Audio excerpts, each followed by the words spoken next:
रस फुटता उधळलाली भूपाळी रामपारी दिशादाही उजळल्या आल गोकुळ आपुल्या दारी निर्भेळ आणि सकस चवीच गोकुळ लई भारी। गोकुळ दूध संघाची दर्जेदार दुग्ध उत्पादने गोकुळ दूध, दही, तूप, दूध powder, cooking butter, table butter, paneer, इलायची श्रीखंड, आंबा श्रीखंड, फ्रूट श्रीखंड, ताक आणि लस्सी। गोकुळ दूध आणि दर्जेदार दुग्ध उत्पादने, चव आहे कोल्हापुरी, गोकुळ लई भारी।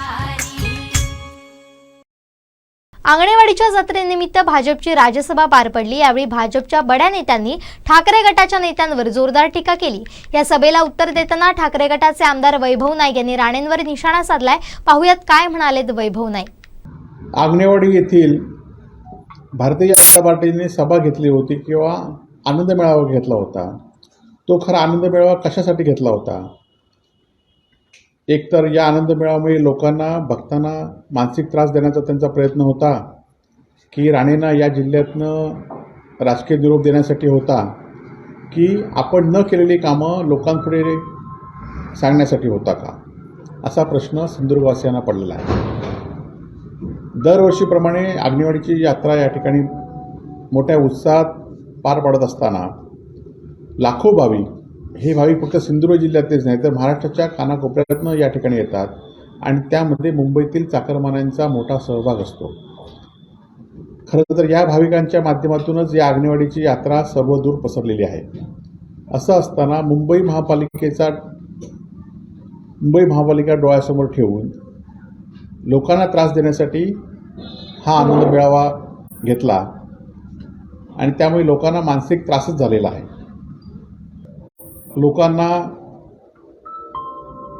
आम्हाला अनेक लोकांनी सांगितलं, खरं तर हा मेळाव्यासाठी आमचा कधी विरोध नव्हता आणि प्रशासनाने सुद्धा या मेळाव्यासाठी जी परवानगी दिली होती त्या परवानगीच्या सुद्धा आमचा हस्तक्षेप नव्हता। परंतु 2 दिवस मात्र लोकांनी आम्हाला सांगितलं की आम्हाला या मेळाव्यामुळे खूप त्रास झाला। 5-5 तास लोकांना ट्रॅफिकमध्ये जावं लागलं, काही लोक दर्शन न घेता परतले। त्याचबरोबर या पुढच्या काळामध्ये असं राजकारण होऊ नये अशी पण लोकांनी अपेक्षा या ठिकाणी आमच्याकडनं केली आणि आज मुंबईत असेल की फेसबुक असून देत, सोशल मीडिया असून देत, लोकांनी स्वतःहून या ठिकाणी अनेक कमेंट या ठिकाणी केलेले आहेत।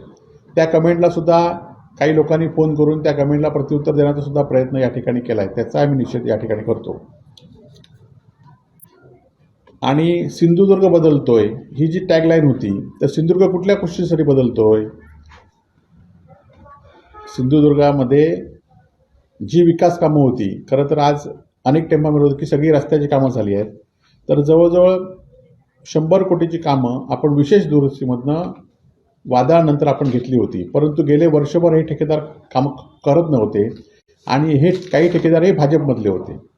ती कामं पूर्ण झालेली आहेत। फक्त 2 आंगणेवाडीचे मुख्य रस्ते आहेत, ते रस्ते मात्र अंतर्गत रस्ते मात्र रवींद्र चव्हाण यांच्या प्रयत्न झालेत आणि त्याबद्दल आमचा कुठलाही विरोध या ठिकाणी असण्याचं कारण नाही। आज 550 आपण काही लोकप्रतिनिधी सत्कार केलात। खरं तर याआधीसुद्धा काँग्रेसला सुद्धा अशीच सूज आली होती की काँग्रेसला पण वाटलं होतं की लोकप्रतिनिधी काँग्रेसचे आहेत म्हणून। आज भाजपला पण तशी सूज आली। हे सगळे जे लोकप्रतिनिधी होते राणे समर्थक होते आणि राणेंना सुद्धा आता एक भीती निर्माण झाली आहे की राणेंचा या जिल्ह्यामध्ये राणेंशिवाय कुठलाही ज्या पक्षात राणे असतील, मग ते शिवसेनेत असू देत, काँग्रेसमध्ये असू देत किंवा स्वतःचा पक्ष असू देत किंवा कालपर्यंत भाजपमध्ये म्हणजे कालच्या मेळाव्यापर्यंत भाजपमध्ये असून देत, त्यांच्या सांगितल्याशिवाय एकही शब्द हलत नव्हता आणि त्यांच्या परवानगीशिवाय हा मेळावा झाला आणि त्यासाठी जो मेळावा झाल्यानंतर राणेंची खतखत मेळाव्यानंतर बाहेर पडलेली आपण सगळ्यांनी बघितली आहे आणि त्यामुळे राणेंना सांगावं लागलं की मी आता पक्ष बदलणार नाही आणि राणेंनी पक्ष बदलला तरी राणेंबरोबर किती जर जातील हा मात्र प्रश्न या ठिकाणी आहे। आज जर हा मेळावा आमच्यावर टीका करण्यासाठी होता तर ती टीका तुम्ही सातत्याने करत असतात, उद्धवजींवर टीका करण्यासाठी तर ती तुम्ही टीका सातत्याने करत असतात। मग एवढा अट्टास आपला का त्याच ठिकाणी मेळावा घेण्यासाठी?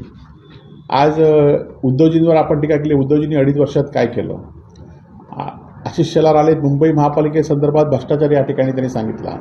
जर तुमची एवढीच हिंमत असेल तर मुंबई महापालिकेची निवडणूक लढवा, निवडणुकीची तारीख जाहीर करा, त्यामध्ये मुंबईतील मराठी माणूस कोणावर आहे हे मात्र निश्चितपणे येणाऱ्या त्या निवडणुकीमध्ये दिसून येईल। आज टॅगलाईनमध्ये सांगता तुम्ही सिंधुदुर्ग बदलतोय, सिंधुदुर्ग एवढ्याच गोष्टीसाठी बदलतोय की सिंधुदुर्गात पुन्हा राडे सुरू झालेले आहेत। सिंधुदुर्गामध्ये आपण म्हटलं की 30-30 कोटी रुपये दंड असलेले माणसं आज शिंदे गटात गेल्यानंतर त्यांना दंड माफ होत आहेत आणि वाळू व्यावसायिक ज्यांना 100 वाळू व्यावसायिकांना 1.5 लाखाचे सर्वसामान्य वाळू व्यावसायिक आहेत जे डंपर व्यावसायिक आहेत, आज गेल्या 2 महिन्यामध्ये 100 व्यावसायिकांना 1.5 लाखाचे दंड त्या ठिकाणी झाले आहेत आणि त्यांना कुठल्या तरी पक्षात प्रवेश करा म्हणून दबाव आणतायत, नाहीतर तुमच्यावर कारवाई केली जाते. हा सिंधुदुर्ग म्हणजे सुडाच्या राजकारणामध्ये सिंधुदुर्ग बदलतो की काय?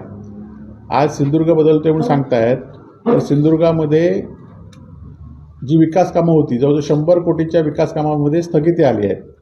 त्या विकास कामामध्ये राजकारण आणण्याचा प्रयत्न या ठिकाणी होतोय काय? आज राणे म्हणतायत की कोणी बालवाडी आणली नाही, तर आम्ही सुद्धा आमच्या पद्धतीने काही कॉलेज सुरू केलेली आहेत.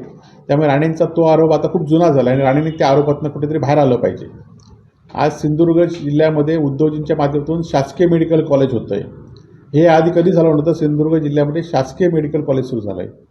आज मुंबई गोवा मार्ग जो होतोय त्या मुंबई गोवा मार्गाचं कामसुद्धा या ठिकाणी उद्योजकांच्या हस्तेच त्या ठिकाणी भूमिपूजन झालं होतं. कालच्या सभेत भाजपच्या वक्त्यांनी सांगितलं की गेल्या 8 वर्षाचा बॅकलॉग भरून काढायचा आहे. या 8 वर्षात राज्यामध्ये सुद्धा मुख्यमंत्री देवेंद्र फडणवीस 5 वर्ष होते आणि देशामध्ये 8 वर्ष नरेंद्र मोदी होते. म्हणजे नरेंद्र मोदींनी या जिल्ह्यासाठी विकास काय केलाच नाही की काय, असं त्यांना करायचं आहे की काय? हा प्रश्न सिंधुदुर्ग बदलतेमध्ये घेतला पाहिजे की 8 वर्षामध्ये पंतप्रधान नरेंद्र मोदी असताना सिंधुदुर्ग जिल्ह्यामध्ये काहीच विकास केला नाही, हा प्रश्न घेतला पाहिजे. आज सिलेंडरचं सांगितलं की सिलेंडर दिलेत. आज फक्त भाजपने सांगावं की कुठल्या कार्यालयात सिलेंडर जमा आम्ही करून घेतो, हजारो लोक त्या ठिकाणी सिलेंडर जमा करतील. अन्न सुरक्षेचं धान्य कुठे येतं आहे, जे काय गोष्टी सांगितल्या. आज भाताचा आम्ही जवळजवळ 1 लाख टन भात या ठिकाणी खरेदी केला आहे, त्या भाताला बोनस दिलाय काय, तो सिंधुदुर्ग बदलतोय काय? आज राणे केंद्रीय मंत्री असताना राणेंनी किती या जिल्ह्यामध्ये उद्योग आणलेत, हा जिल्हा बदलतो की काय? या सगळ्या गोष्टी लोकांना माहिती आहेत, परंतु आपल्यामार्फत या लोकांना आपण हे करतोय. आज खरं तर माझ्यावर सुद्धा या ठिकाणी आरोप केलेत की आम्ही कमिशन घेणारे आमदार आहोत म्हणून. खरं तर राजन साळवींनी कुठलं एनरॉनचं काम या ठिकाणी विरोध केला आणि काम घेतलं. उलट याच राणेंच्या मुलग्यांनी नितेश राणेंनी पहिल्यांदा नाणारला विरोध केला होता.